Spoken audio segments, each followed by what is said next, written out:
Oh my god, my hair is huge right now. Hi guys, welcome back to my channel. It's been so long, I feel, probably a few years since my last video, and I really wanted to just sit down and take this time to update you guys on a few life changes. But mostly I want this to be a follow-up from my last video, which was me talking about my diagnosis with autoimmune hepatitis and where I am today. I probably look very different than I did from that video, and that will all be part of those updates. But I did just recently get this like haircut, which is slaying. I'm like obsessed with it. I asked for like a butterfly cut with like face framing layers, longer layers, and I just feel like that girl. I feel like an it girl.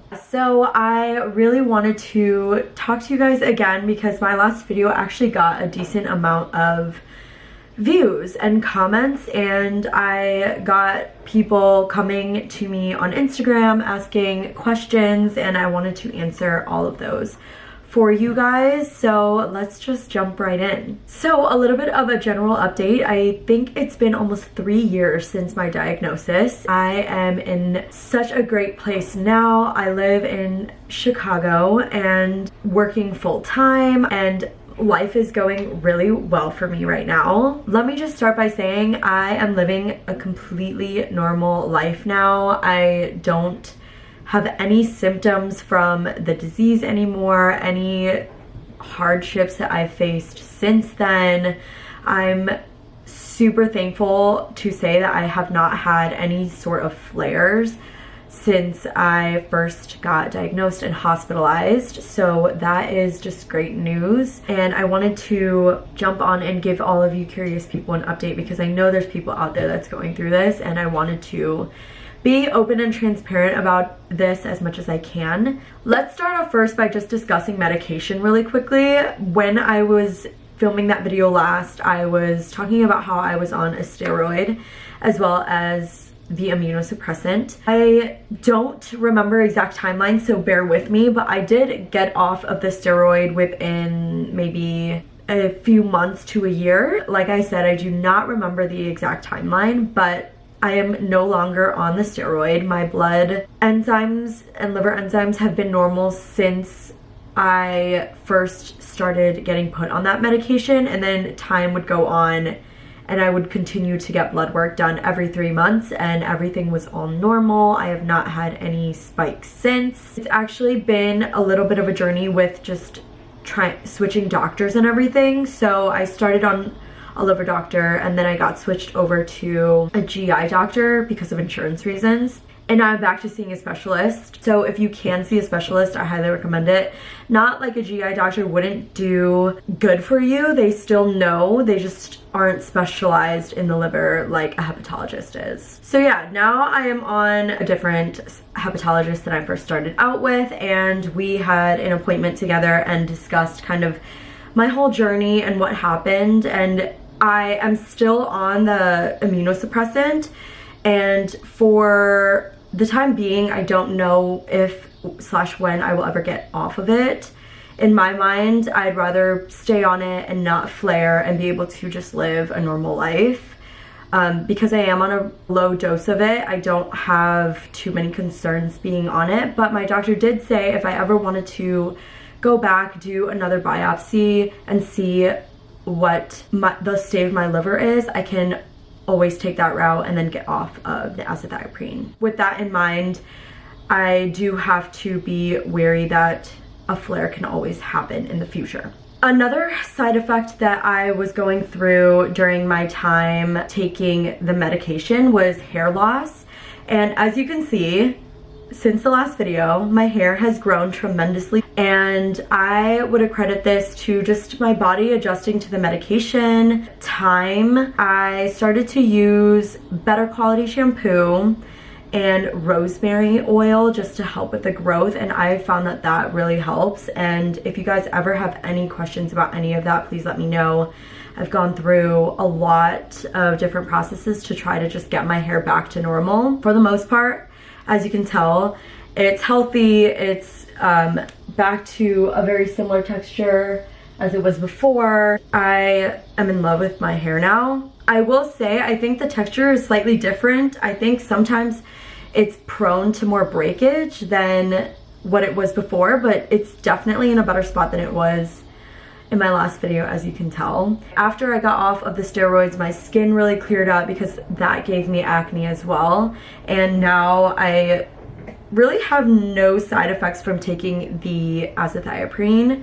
But again, I am not a doctor and this can differ for everyone. So please keep in mind that this is just my experience and I'm just trying to share my experience with you guys so you can either relate, ask questions, whatever. And now I kind of want to just touch on lifestyle choices. I know a lot of doctors will recommend a certain diet, a certain way of living, a certain regime to stay active, and for the most part I've always stayed active and ate relatively healthy, and I don't think much has changed with that. I work out consistently. I have a balanced diet for the most part.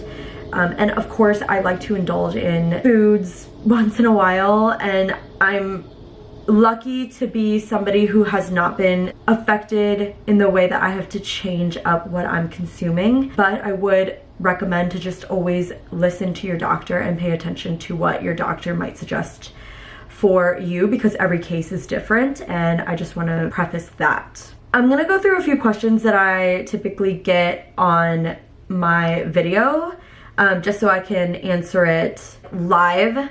And so some of you who might not read all my comments and might have the same questions can get answers to them.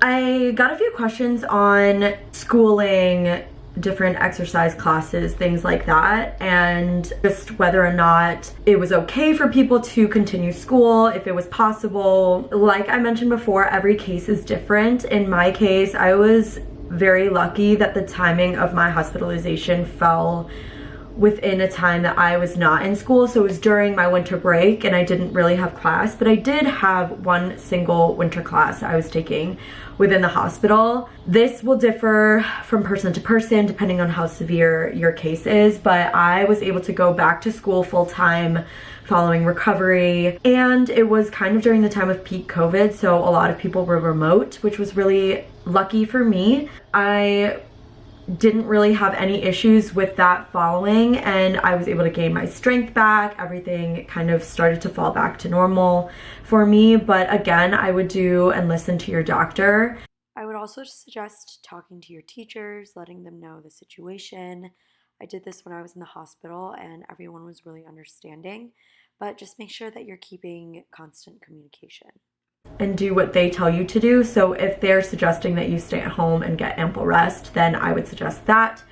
But if you're feeling strong, then I don't think that there's any reason why somebody shouldn't be able to finish school or attend these classes or exercise. But again, just know your limits and listen to kind of what your body and your doctor are telling you. I also wanted to touch a little bit on blood draws and testing. So in the beginning, when I was first out of the hospital, I had several weeks in a row where I would have to get my blood drawn, test my levels, all of the good stuff, just to ensure that my enzymes were actually going down, that I was improving and not getting worse, and all was good. And then there came a point where those blood draws decreased to every month, and then to every 3 months, and I actually have not had a blood draw for quite a while now, which I probably should, but every 3 months is typical for me at least, and that was how I was operating before. But since it's been so long since we've seen any spike or any change for the worse, I have not found a need to get my blood drawn as frequently. If your doctor suggests a schedule, I would definitely stick to that schedule, and I am somebody who is very conscious of getting my blood drawn just because I want to be aware of my own health and well-being and just make sure that my body is functioning the way it should. If you ever feel like anything is wrong or off, I would definitely consult your doctor and just ask for a blood draw in my head, it's better safe than sorry, and catching it earlier will be better for your liver in the long run.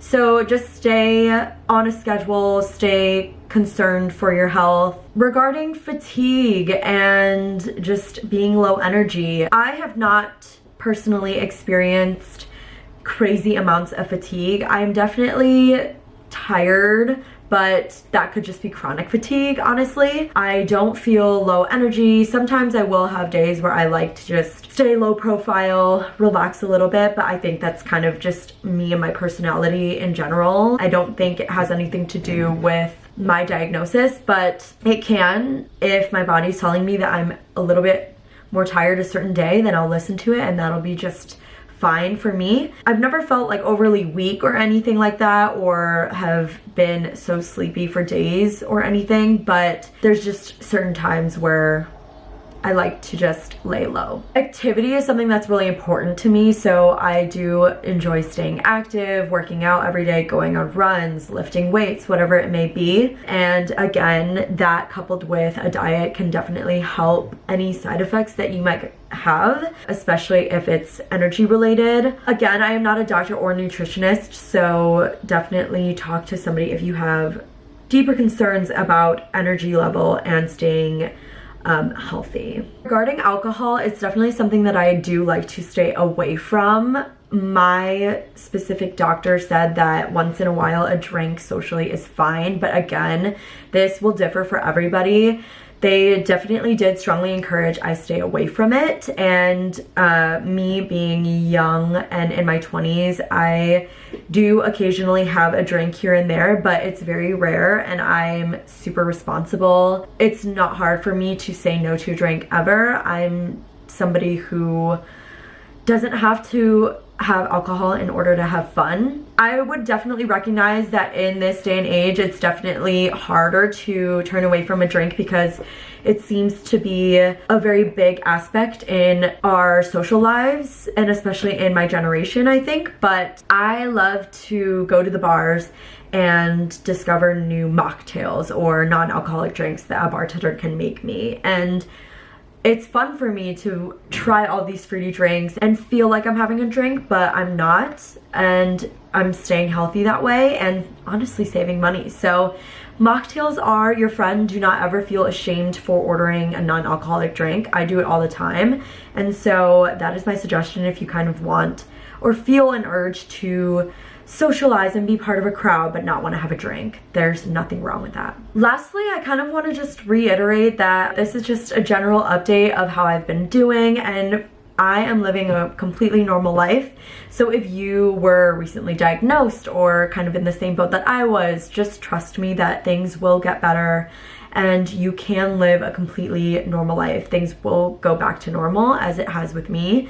And I'm so thankful every day that I did not have a worse experience than I did, because I know that there's other people that struggle with this, and you guys are not alone. There's a whole community of us out there. There's different Facebook pages, articles, resources out there for you, and autoimmune diseases in general are a lot more common than you think. So just remember that you are not alone, and it's nothing that we have to be ashamed of or shy away from. But if you guys have any other questions, again, feel free to reach out, comment down below. I'll try my best to answer any questions that you guys might have. I'm more than willing to answer any questions because I know it is a little bit confusing and there's not a lot out there regarding this specific autoimmune disease, but again, happy to be a resource.